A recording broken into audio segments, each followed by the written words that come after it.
ସେହିପରି ତୁମ୍ଭେମାନେ ସବୁ ବିଷୟରେ ଧନୀ ହୋଇ ତାହା ଆମମାନଙ୍କ ଦ୍ୱାରା ଈଶ୍ୱରଙ୍କ ଧନ୍ୟବାଦର କାରଣ ହେବ। କାର ଧନ୍ୟବାଦର କାରଣ ହବ? ଈଶ୍ୱରଙ୍କର ଧନ୍ୟବାଦର କାରଣ ହବ। ପୁଣି ବାଃ, ପ୍ରଭୁ ଆମକୁ ବହୁତ ଆଶୀର୍ବାଦ କରିଛନ୍ତି।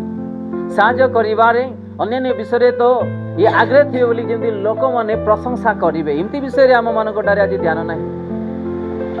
ମାନେ ଦେଖ, ଆଜି ଯେଉଁ ଈଶ୍ୱରଙ୍କର ବାକ୍ୟରେ କିଛି ଆମେ ଶିଖିପାରୁଛୁ, ଆପଣମାନେ ବି ହୁଏତ ଆ ପୂର୍ବରୁ ପଢ଼ିଥିବେ ବାକ୍ୟ, କିନ୍ତୁ ମନେ ନାହିଁ, ଆଉ ପାଳନ କରୁନଥିବେ, କିମ୍ବା କେଉଁଠି ପ୍ରାର୍ଥନା ମିଟିଂରେ ଶୁଣିଥିବେ, କିନ୍ତୁ ଆପଣମାନଙ୍କୁ ମନେ ନାହିଁ, ପାଳନ କରୁନଥିବେ। କିନ୍ତୁ ଏଠି ସ୍ୱୟଂ ଈଶ୍ୱର ଆମମାନଙ୍କୁ କହୁଛନ୍ତି ଆମେ ସବୁ ବିଷୟରେ ଯେମିତି ଧନୀ ହୋଇପାରିବା, କେଉଁ ବିଷୟରେ ଯେମିତିକି ଆମମାନଙ୍କୁ ଉଣା ନ ପଡ଼ିବ, ପ୍ରଭୁ ନିଜେ କହୁଛନ୍ତି କ'ଣ କରିବାକୁ ପଡ଼ିବ ଆମମାନଙ୍କୁ? ପ୍ରଥମେ ତାଙ୍କରି ଉତ୍ତମ ବିଷୟ ପାଇଁ ଆମେ କ'ଣ କରୁ? ତାଙ୍କୁ ଦଉ। ତେବେ ସେ କ'ଣ କରିବେ? ପୁଣି ପ୍ରଚୁର ଆଶୀର୍ବାଦ କରିବେ, ଆମମାନଙ୍କୁ ସେ ଧନୀ କରିବେ। ଆତ୍ମିକରେ, ଅର୍ଜନରେ, ଦେଇଥିବା ଦାୟିତ୍ୱରେ ସେ ଧନୀ କରିବେ ବୋଲି ଆମେ ଈଶ୍ୱରଙ୍କର ବାକ୍ୟରେ ଦେଖୁଅଛୁ। ଏବେ ଗୋଟେ ପରିବାରରେ ଯେତେବେଳେ ତାଙ୍କେ ଅଭାବରେ ଥିବେ ଆଉ ଅନ୍ୟ ଜଣ ତାଙ୍କର ଅଭାବକୁ ଦେଖିବେ, ସେ ଦେଖିବା ଲୋକକୁ କଷ୍ଟ ଲାଗିବ ନା ତାଙ୍କୁ ଆନନ୍ଦ ଲାଗିବ? ଆପଣମାନେ ହିଁ କୁହନ୍ତୁ। କଷ୍ଟ ଲାଗିବ, ଦୁଃଖ ଲାଗିବ। ଯେତେବେଳେ ସେମାନେ ସର୍ବପ୍ରକାର ଆଶୀର୍ବାଦରେ ବଢ଼ିବେ, ଲୋକମାନେ ଦେଖି ଖୁସି ହେବେ, ଆରେ ପ୍ରଭୁ ସେମାନଙ୍କୁ ଏତେ ଆଶୀର୍ବାଦ କରିଛନ୍ତି। ହଁ, କିଛି କିଛି ଲୋକ ଜାଲସି ଲୋକମାନେ ଅଛନ୍ତି କି ଅନ୍ୟାନ୍ୟ ପ୍ରକାର କହିବେ, କିନ୍ତୁ ଆମେ ଈଶ୍ୱରଙ୍କର ବାକ୍ୟ ଅନୁସାରେ ଯିବା। ଆମେ ଯେଉଁମାନେ ଆତ୍ମିକରେ ଅଛନ୍ତି, ଆତ୍ମିକରେ ଜୀବନ କାଟୁଛନ୍ତି, ପ୍ରଭୁଙ୍କୁ ଭଲରେ ଚିହ୍ନିଛନ୍ତି, ଏ ପ୍ରକାର ଲୋକମାନଙ୍କର ବିଷୟରେ ଆମେମାନେ ଧ୍ୟାନ ଦେବା। ସେମାନେ କ'ଣ କରିବେ? ପ୍ରଭୁ ସେମାନେ କେମିତି ଥିଲେ, ଆଜି ପ୍ରଭୁ ସେମାନଙ୍କୁ କେତେ ଆଶୀର୍ବାଦ କରିଛନ୍ତି, ଖୁସି ହେବେ କି ନା ନାହିଁ? ତ ସେହି ପ୍ରକାର ଆମ୍ଭେମାନେ ଯେତେବେଳେ ଆଶୀର୍ବାଦରେ ବଢ଼ିବା, ଆମର ପିତା ଦେଖି ସେ ଖୁସି ହେବେ। ଆମେ ସେଇ ରୋଜଗାର କରୁଛୁ, ପଇସା ବଳୁନାହିଁ, 5 5 6 6 7 7 8 8 10 ଜଣ ଖଟୁଛୁ, ପଇସା ବଳୁନାହିଁ। ଆମେ ଦୁଃଖରେ କଷ୍ଟରେ ଦିନ ରାତି, ଖରା ନାହିଁ, ବର୍ଷା ନାହିଁ, ରୋଗ ନାହିଁ, ବିମାରୀ ଖଟୁଛୁ, ପଇସା ଆସୁଛି, ଭାରି ଯାଉଛୁ, ଆଉ ଆମେମାନେ ପ୍ରଭୁଙ୍କ ଠାରୁ ଦୂର ହେଇଯାଉଅଛୁ, ପ୍ରାର୍ଥନାରୁ ଦୂର ହେଇଯାଉଛୁ। ପ୍ରଭୁକୁ ଭଲ ଲାଗିବ ନା? ତାକୁ କଷ୍ଟ ଲାଗିବ ନା? ଟିକେ ଆପଣମାନେ ଚିନ୍ତା କରନ୍ତୁ। ପ୍ରଭୁକୁ ବି କଷ୍ଟ ଲାଗିବ, କାରଣ ତାଙ୍କରି ପୁଅ ଝିଅମାନେ ଆମେ ଏତେ ଏତେ ପରିଶ୍ରମ କରୁଛୁ ପରିବାରରେ, କିନ୍ତୁ କୌଣସି ପଇସା ବଳୁନାହିଁ। ସେ ବି ଦେଖି ଦୁଃଖିତ ହେବେ, କାରଣ ଆମେ ତାଙ୍କରି ବାକ୍ୟ ଅନୁସାରେ ଆମେମାନେ ଚାଲୁନା। ଆଉ ଯଦି ଆମେ ଜଣେ ବି ପରିଶ୍ରମ କରୁଛୁ, ଆମର ପରିଶ୍ରମର ଫଳ ଯଦି ସ୍ଥିର ରହିଛି, ପରିବାର ପାଇଁ କେତେ ଆନନ୍ଦ, କେତେ ଶାନ୍ତି, କେତେ ଖୁସି, ଆଉ ସେ ବି ଦେଖି କେତେ ଯେ ଆନନ୍ଦ ନ ହେଉଥିବେ, ଟିକେ ଚିନ୍ତା କରନ୍ତୁ। କେଉଁ ପରିବାରରେ ଯଦି ଅଭାବ ଅଛି ଅର୍ଥର କିମ୍ବା ଅନ୍ୟାନ୍ୟ ବିଷୟ, ପ୍ରଭୁ ଦେଖି କେବେ ବି ସନ୍ତୁଷ୍ଟ ହୋଇପାରିବେ ନାହିଁ। ନିଜର ପୁଅ ଝିଅ ଭିକାରୀ ହେଇକି ପଇସା ଆଣିବି, ଖଟିକି ବି ଯଦି ପଇସା ବଳୁନାହିଁ, ନିଜର ମା ବାପା ଦେଖିପାରିବେ ନାହିଁ। ସେମିତି ହିଁ ଯୀଶୁ ଖ୍ରୀଷ୍ଟ ବି ଦେଖିପାରିବେ ନାହିଁ। ଆଜି ଆମେ ଈଶ୍ୱରଙ୍କର ବାକ୍ୟ ଅନୁସାରେ ଧ୍ୟାନ ଦେବାର କମ୍, ସଂସାର ବିଷୟରେ ଧ୍ୟାନ ଦେବା ପାଇଁ ଆମେ ଆଜି ଅଧିକ ଥାଉଛୁ। ତେଣୁକରି ଆଜି ଆମ ଜୀବନରେ କୌଣସି ଫଳ ଆମେ ଫଳି ନଥାଉ। ଏବେ ଯାହା ବି ଆମେମାନେ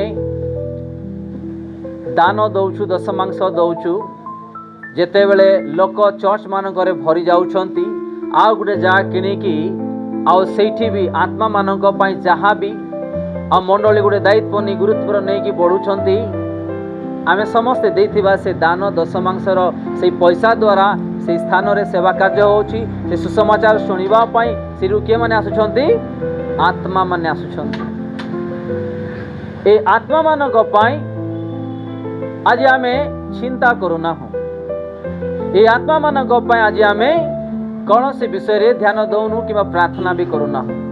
ଆପଣଙ୍କ ଦ୍ୱାରା ଯଦି ଗୋଟେ ଆତ୍ମା ଯଦି ସୁରକ୍ଷିତ ହେଲା, ପ୍ରଭୁଙ୍କ ରାଜ୍ୟରେ ଗଲା, ମାନେ ଦେଖ କେତେ ଯେ ଆଶୀର୍ବାଦ। ଆପଣ ଆଜି ଗୋଟେ କୋଟି ଟଙ୍କା ପାଇଛନ୍ତି, କାଲି କୋଟି ଟଙ୍କା ନଷ୍ଟ ହୋଇଯାଇପାରେ। ଆଜି ଲକ୍ଷ ଟଙ୍କା ପାଇଛନ୍ତି, କାଲିକି ଲକ୍ଷ ଟଙ୍କା ନଷ୍ଟ ହୋଇଯାଇପାରେ। କିନ୍ତୁ ଗୋଟେ ଆତ୍ମା ଯେତେବେଳେ ଆପଣ ପରିଶ୍ରମ କରି ପାଇଛନ୍ତି, ସେ ଆତ୍ମା ଗୋଟେ ଦିନ ପ୍ରଭୁଙ୍କ ରାଜ୍ୟକୁ ଯିବ, ଆଉ ସେ ଆତ୍ମା କୁଆଡ଼େ ଯିବ ନାହିଁ।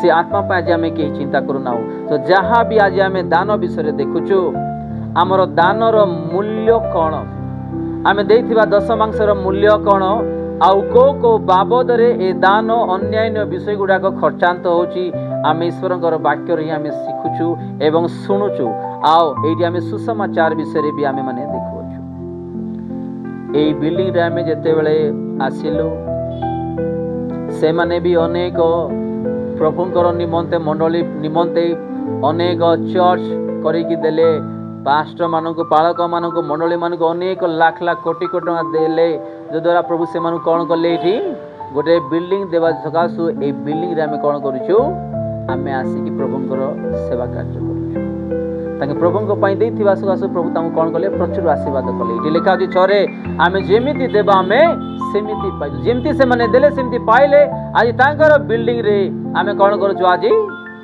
प्रचार करूछु कार यीशु ख्रीष्टंकर तमे माने जहाँ भी ईश्वरंक पई करू हृदय सहित करू कौनसी बाध्यता रे नहीं चिंता करी नहीं डाउट करी नहीं किंबा अन्यान्य विषय नहीं आमे खुला मन रे हृदय रे प्रभु पई जेते बेले करिबा आमे प्रचुर आशीर्वाद पाई परिबा माने आमे जहाँ दान दउचु तांकर मंडली रे माने कुआडे कुआडे को बाबद रे केमिति कोन खर्चांत होची आमे पूरा डिटेल्स ईश्वरंकर वाक्य रे आमे देखुछु तो आमे जेते बेले ईश्वरंकर छामुको आसु किछि दान दउचु मान दान दउचु दशमांश दउचु कोठी को से सब कुआडे कोन होउची आमे ईश्वरंकर वाक्य रे आमे देखुछु आ केमिति आमे आशीर्वाद पाउछु आमे देखुछु आपण माने हुए तो पूर्वरु भी देथिबे कि समस्या पाए आपण माने बंद कर देथिबे सेरा परीक्षा मला कि 3:10 दया करी पढंतु आपण माने जानिबे आम्भर गृह रे जे परि खाद्य रहिबो एथि पई तुमे माने कार गृह रे यीशु ख्रीष्टंकर गृह रे खाद्य रहिबो को खाद्य तांकर सेवा कार्य पई जहां भी आवश्यक सेही खाद्य एथि पई तुमे माने आम्भर भंडार को संपूर्ण दशमांश आनो कोन संपूर्ण दशमांश आनो आउ आम्भे आकाशस्थ द्वार सब मुक्त करी रखिबा पई स्थान नियत हेबा पर्यंत तुम मानक ऊपर आशीर्वाद रूप वृष्टि बसाइबा कि नाही एतद विषय रे एबे आम्भर परीक्षा नियो कोन कहउछंदी प्रभु मते देई कि तुमे परीक्षा करो बोली से निजे कहउछंदी मते देई कि परीक्षा करी तुमे देखो बोली से निजे कहउछंदी आओ सेई 8 पद रे कोन लिखा अछि 8:9 रे मनुष्य की परमेश्वरଙ୍କ द्रव्य चोरी करिवो तथापि तुमे माने आम्भर द्रव्य चोरी करू अछ ठीक रहिबा एडी चोरी करिबा विषय रे मैं देखुछु एबे गुटे काम मानको मिलला से काम के जगाइले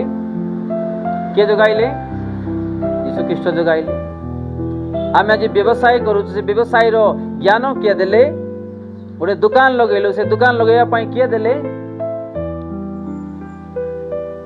ले तार सेवा पाई से जहां हमको देई छंदी हमें दो कि ना न दो आमो पाई जहां से मागले दो छंदी तार सेवा पाई तार मंडली पाई आमे दो कि ना न दो आपण माने चिंता करंतु जदि न दो जो हमें कोन करू हमें ताकू चोरी करी कि नहीं जाउछु बोले हम ईश्वरकर वाक्य आमे ईश्वर को मागिबाटा आमे जानिछु केबे देवाटा भले जानिछु कि कोन तो आपण माने का प्रभु के दया कर परा मते जीवार अछि टिके साहाय्य कर टिके पैसा जोगाओ क्रिसमस आसुची प्रभु घरे अशांति न हो टिके अर्थ जोगा टिके आमे जिंदगी लुगा पड़ा नबो एबे गाम मन को सभा चली जे प्रभु टिके दया कर पैसा जोगा परा प्रभु सभा को जीवो टिके मागुछु कि ना नहीं घर बड़ा नथले मागुछु कि नहीं पिला मान को स्कूल फीस मागुछु कि नहीं प्रार्थना करूछु कि नहीं से दउछंती कि नहीं आमे ताटारो नउछु आमे ताऊ कोन दउछु कोंतु तेणु करी हमर मैडम बापा कहते आमे भिकारी पर सब दिन मागुथिबा आमे देवाटा जानू कौन देवाटा जानू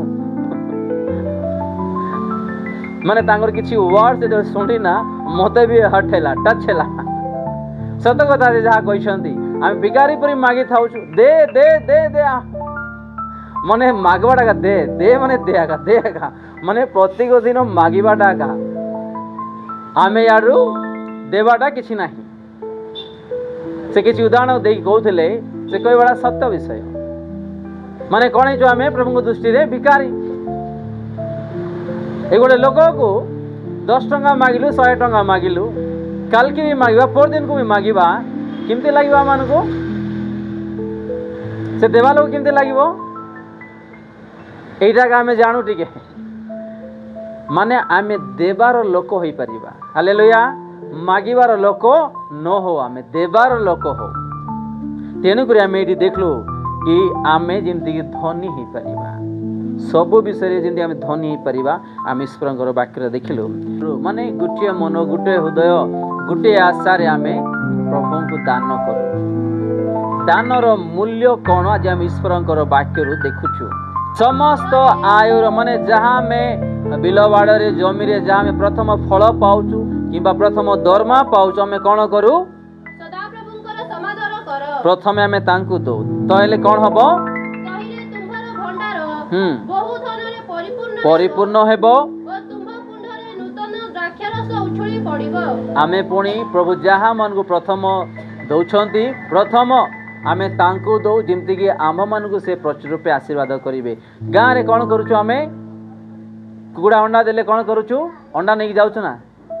ସତ ନା ନାଇଁ ନା? ଯଦି କୁକୁଡ଼ା କୁକୁଡ଼ା ବି ନେଇକି ଯାଉଛୁ ନା? ଧାନ ବି ନେଇକି ଯାଉଛୁ ନା? ମାନେ ଈଶ୍ୱରଙ୍କର ବାକ୍ୟ ଅନୁସାରେ ଆମେ ମାନେ ଗାଁରେ ପାଳନ କରୁଛୁ। ସହର ହେଇଯିବା ସକାଶେ ଆମେ ପାଳନ କରିପାରୁନା।